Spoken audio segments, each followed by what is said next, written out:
آزاد کشمیر قانون ساز اسمبلی کے دوسرے مرحلے کے انتخابات کل منعقد ہوں گے۔ حلقہ LA-36 جموں 3 میں پولنگ کے لیے استعمال ہونے والے انتخابی سامان کی ترسیل کا عمل شروع ہو چکا ہے۔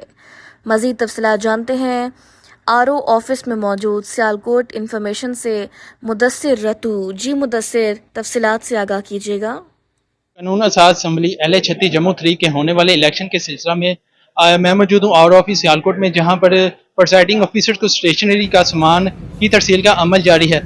اگر سیکورٹی کی بات کی جائے تو 1900 سے زائد جو پولیس کے اہلکار ہیں وہ سیکورٹی کے فرائض سر انجام دیں گے، جبکہ 99,772 جو ووٹرز ہیں وہ اپنا ووٹ ادا کریں گے۔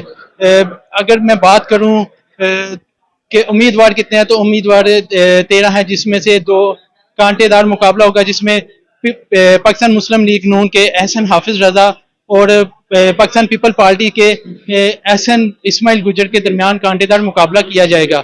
جی